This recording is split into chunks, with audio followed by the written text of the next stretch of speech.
স্বাস্থ্যটো ভালকৈ ৰাখিব পাৰিছোঁ আৰু স্বাস্থ্য অবিহনে একো নাই। সেইকাৰণে আমাৰ মানুহক দুটা বস্তু লাগে। এটা হৈছে আমি সদায় হেল্ডি হৈ থাকিবৰ কাৰণে নিজৰ স্বাস্থ্যটো আমি ভালকৈ থকাটো বিচাৰোঁ, প্ৰথম কথা হয়নে নহয়? নিৰোগী হৈ থকাটো বিচাৰোঁ। আৰু ২ নম্বৰ কথা, আমাক এটা ভাল ইনকামৰ প্ৰয়োজন আছে। বুজি পাইছে? এই দুটা বস্তু চবচে ইম্পৰ্টেণ্ট। এটা হৈছে ইনকাম, পইচা, আৰু এটা হৈছে ভাল স্বাস্থ্য। যাতে মোৰ চুগাৰ নহওক, মোৰ ডায়েবেটিক নহওক, মোৰ কোনো কলেষ্ট্ৰল, থাইৰইড, প্ৰেছাৰ, চুগাৰ হয়নে নহয়, মোৰ কোনো জইণ্ট পেইন, বেক পেইন, আৰু এইবিলাক যাতে মোৰ ফেটি লিভাৰ প্ৰব্লেম, মোৰ যাতে কোনো ধৰণৰ ইউৰিকেশ্যনৰ প্ৰব্লেম, কোনো ধৰণৰ পাইলছৰ প্ৰব্লেম, এইবিলাক যাতে মোৰ থাকিব নালাগে। এইবিলাক হ'লে ভাল লাগে জানো? ভাল নালাগে।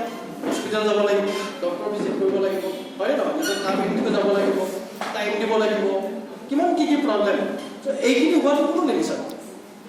এটাই বিচাৰে মোৰ কোনো ডায়েবেটিছ থাকিব নালাগে, মোৰ কোনো প্ৰেছাৰ হাই হ'ব নালাগে, মোৰ কোনো পাইলছৰ প্ৰব্লেম থাকিব নালাগে, মোৰ কোনো ইউৰিক ট্ৰাবল থাকিব নালাগে, মোৰ কোনো ফেটি লিভাৰ আহিব নালাগে, মোৰ কোনো হাৰ্টৰ প্ৰব্লেম আহিব নালাগে হয়নে নহয়? এইখিনিতো চবেই বিচাৰে যে মোৰ গোটেইখিনি প্ৰব্লেম যাতে মোৰ কেতিয়াও নাহে।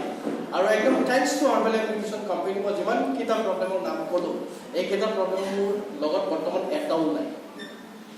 একদম ফিট এণ্ড ফাইন। না মোৰ প্ৰেছাৰ প্ৰব্লেম আছে, না মোৰ থাইৰইডৰ প্ৰব্লেম আছে, না মোৰ কলেষ্ট্ৰলৰ ট্ৰাবল আছে, না মোৰ ফেটি লিভাৰ প্ৰব্লেম আছে, না মোৰ জইণ্ট পেইন আছে, না মোৰ বেক পেইন আছে, না মোৰ প্ৰেছাৰ আছে, মোৰ একোৱেই নাই, মোৰ চুগাৰো নাই, একোৱেই নাই। বিকজ কিয়? আজি 10 বছৰ কমপ্লিট হ'ব গৈ আছে। 10 বছৰ হাৰ্বেল নিউট্ৰিচন যিদিনাখনৰ পৰা মেম্বাৰশ্বিপ লৈছোঁ, 2016 চনৰ জুলাই মাহৰ 3 তাৰিখৰ দিনটোৰ পৰা চেক খোৱা আৰম্ভ কৰিছোঁ। আজি দিনটোলৈকে চেক খাই আছোঁ।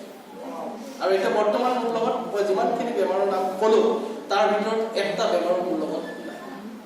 কোনে কোনে বিচাৰে তেনেকুৱাকৈ থাকিব? বিচাৰে? 2 নম্বৰ, বেমাৰৰ ফালৰ পৰা হেল্ডি, স্বাস্থ্যৰ ফালৰ পৰা হেল্ডি আছোঁ।